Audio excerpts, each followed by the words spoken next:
Os anos de 1920 foram de festa nos Estados Unidos. O país que saiu vitorioso da Primeira Guerra caminhava para se tornar a maior economia do mundo. Os norte-americanos consumiam como nunca. A indústria crescia, mas ao final da década, uma crise abalaria este estado de prosperidade e se espalharia pelo mundo.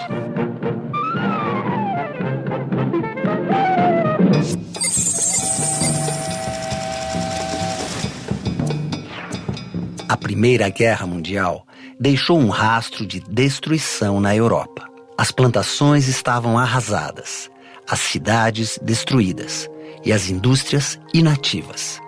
Já os Estados Unidos entraram tarde na guerra e não tiveram combates em seu território. Foram os maiores beneficiados com o conflito. Os Estados Unidos vão ter aí um protagonismo muito importante. Porque se durante a Primeira Guerra eles puderam desenvolver a sua indústria, desenvolver a sua agricultura em função de uma demanda dos países em guerra, o pós-guerra significou para os Estados Unidos uma continuidade dessa, digamos, política de produção para um mercado que naquele momento era um mercado bastante ampliado e que implicava investimentos, né, que alimentavam o desenvolvimento do capitalismo norte-americano. A década da prosperidade é considerada a década de Vinci, certo? Ela foi uma década de prosperidade econômica, forte crescimento econômico e grandes mudanças em função desse crescimento, certo? A principal consequência da Primeira Guerra Mundial para a economia norte-americana foi, externamente, que a economia norte-americana se tornou a primeira economia do mundo. O capital norte-americano foi fundamental para recuperar os países europeus. Empréstimos públicos e privados ajudaram a reconstruir países como a Alemanha. Enquanto, aos olhos do mundo, os Estados Unidos eram a tábua de salvação, internamente, o país passava por grandes transformações sociais. A volta dos ex-combatentes, em especial dos ex-combatentes negros, promoveu duas mudanças importantes. Em primeiro lugar, para eles foram oferecidas facilidades para a sua reinserção na vida civil.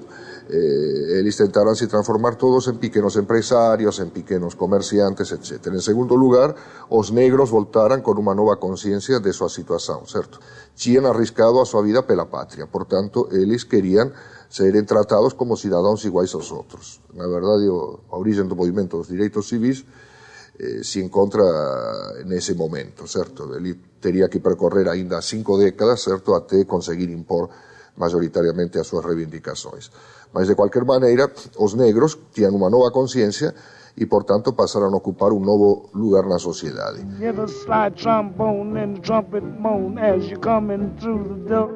Do you know what it means to miss New Orleans? Um dos principais impulsos para o crescimento da economia norte-americana foi a indústria de automóvel. Henry Ford foi o pioneiro.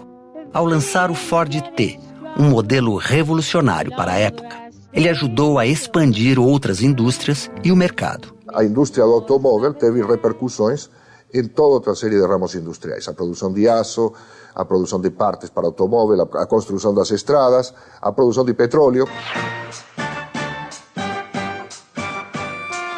Em pouco tempo, os norte-americanos entenderam que era essencial incentivar o consumo para continuar movimentando a economia.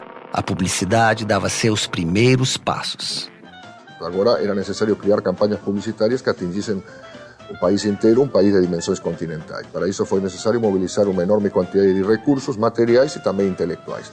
Passaram a se formar pessoas especializadas em publicidade. A origem do publicitário atual está nesse momento. Os norte-americanos responderam imediatamente ao mundo ideal criado pela publicidade. Passaram a comprar carros, casas, roupas da moda, eletrodomésticos, cosméticos. A busca por diversão também passou a fazer parte do cotidiano. A vida noturna floresceu e as viagens viraram moda entre a classe média. Esse novo estilo de vida invadiu até a Europa. Isso passou a ser chamado de American Way of Life, como maneira também de designar o melhor padrão de consumo do planeta. Mas ninguém ganhava tanto para comprar tudo isso de uma vez só. E todos queriam todo ao mesmo tempo. Então a solução encontrada foi vender rádio, eletrodomésticos, carros, casas, cosméticos e até vestimenta em prestações. Surge, portanto, uma impressionante indústria do crédito. O crédito fácil fez com que muitas famílias se endividassem. Ao mesmo tempo, a Bolsa de Valores norte-americana se expandia. Até mesmo os trabalhadores retiravam dinheiro da poupança ou pediam empréstimos para investir em ações na Bolsa. Esperavam ficar milionários da noite para o dia. Havia também um apelo ideológico para que os trabalhadores se tornassem sócios das empresas comprando suas ações. Esta ideia de capitalismo popular era muito importante, não somente para ativar o mercado da Bolsa, mas principalmente devido a que os Estados Unidos se havia transformado naquele momento no exemplo do capitalismo mundial. Então, o que se pretendia demonstrar através da noção de capitalismo popular era que não era necessário deixar para trás o capitalismo, como tinha feito a União Soviética, para superar a pobreza, mas transformar os operários e os trabalhadores em geral em capitalistas. A ideia de que o capitalismo tinha encontrado nos Estados Unidos a fórmula para o enriquecimento sem limites se espalhou. Mas a economia norte-americana dava sinais de fraqueza. Ocorre que em meados da década de 20, os estados europeus passaram a se recuperar relativamente. E essa recuperação relativa implicou uma diminuição da demanda pelos produtos norte-americanos. No final da década, as exportações caíram e o mercado interno havia chegado a seu limite. Produzia-se mais do que era possível vender. E os empresários já não tinham meios de pagar os funcionários. A indústria começou a quebrar. Quando ela quebra, ela desemprega todo um conjunto de funcionários, de assalariados, e aí nós temos uma quebra generalizada, porque esses funcionários não têm mais condições de consumir. Por outro, a quebra das próprias empresas, que eram a base do crescimento econômico e da prosperidade norte-americana. E isso arrasta também o setor financeiro, né? Que muitos bancos também quebram em função de que o dinheiro emprestado não iria retornar de maneira alguma. Na Bolsa de Valores, o clima era de grande tensão. Nos anos anteriores, mesmo diante dos sinais da crise, os especuladores continuaram comprando ações. Os preços das ações subiram, mas, de fato, não estavam atrelados ao crescimento real das empresas. Eram fictícios. Não existia uma base material para toda essa riqueza negociada em papéis. A produção não era correspondente aos valores negociados na Bolsa. Numa quinta-feira de outubro de 1929, a bolha estourou. Todos tentavam vender as ações que tinham e os preços desabaram. O pânico se alastrou. A queda das ações gerou um prejuízo de 14 bilhões de dólares. Como consequência da quebra da bolsa, milhares de pessoas correram aos bancos para sacar dinheiro e toda a economia entrou em colapso. Todo mundo sentiu a crise. Os trabalhadores braçais, porque as empresas fecharam, eles ficaram desempregados. O crescimento do desemprego foi fantástico. A pobreza, de um modo geral, atingiu todas as classes sociais. Não havia nenhum tipo de seguro contra a pobreza, ou seja, de mecanismos, porque como era uma sociedade onde tudo era privado, houve uma catástrofe social. Houve suicídios, como é bem sabido, certo, em Wall Street, e as pessoas, em 2, 3 anos, que foram ficando muito pobres, começaram a viajar de carona no trem, certo? Ou seja, de carona significa que não pagavam, certo? E percorriam o país em busca de qualquer coisa que lhes desse algum tipo de meios de subsistência.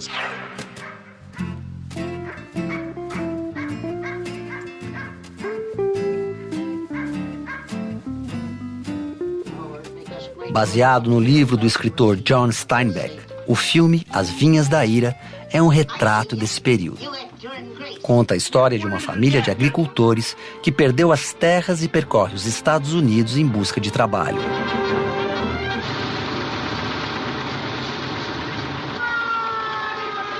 Ao chegar a outros estados, é recebida com violência.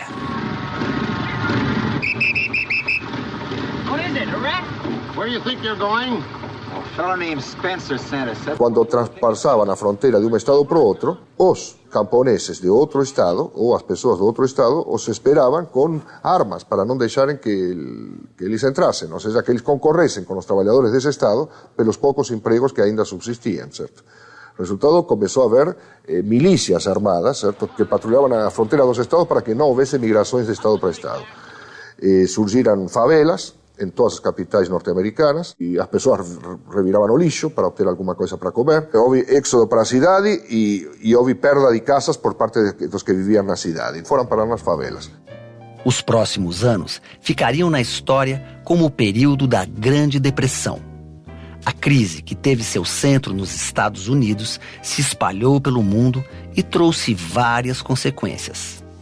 Na Europa, a Alemanha foi o primeiro país a sofrê-las. O dinheiro que estava sendo investido na recuperação do país já não existia mais. Resultado, a economia alemã sofreu, passou em 1929, passou a ter 6 milhões de desempregados. Foi uma catástrofe social também na Alemanha. O resultado foi o crescimento espetacular, de um lado, na Alemanha, do Partido Comunista, que principalmente entre os desempregados mais pobres, e, por outro lado, entre as pessoas de classe média que tinham medo de perder o pouco que tinham, do Partido Nazista, certo? A propaganda de Adolf Hitler se transformou xenófoba contra o estrangeiro. Na Alemanha, como se sabe, isso tomou a forma de uma propaganda antissemita, certo? O resultado foi que tivemos um forte crescimento de movimentos de direita na Alemanha, na Itália, onde o governo fascista já existia, ele se fortaleceu, na Inglaterra surgiram movimentos que imitavam o nazismo alemão. No Brasil, o primeiro impacto da crise foi na produção de café. O principal produto de exportação brasileiro já não tinha mercado e seu preço despencou. Na tentativa de equilibrar o preço, o presidente Getúlio Vargas tomou medidas emergenciais. O governo passou a comprar estoques e até a queimar grãos. Isso diminuiu o prejuízo dos cafeicultores, mas era pouco diante do tamanho da crise. Vários agricultores faliram. Muitos deles resolveram migrar, né, para o investimento em outros setores que pudessem tanto desenvolver um tipo de produção que suprimisse ou diminuísse a nossa dependência do mercado exterior. Então é o caso em São Paulo de muitas famílias que, quebradas no campo, transferiram os seus investimentos para as cidades, desenvolveram aí indústrias em vários setores. Por exemplo, a indústria alimentícia, a indústria de tecidos. Em pouco tempo, o comércio mundial estava reduzido a 1/3 do que era antes. A primeira grande crise do capitalismo questionava o modelo econômico vigente, no qual o Estado pouco interferia na economia. Nos Estados Unidos, outras ideias começaram a ganhar espaço.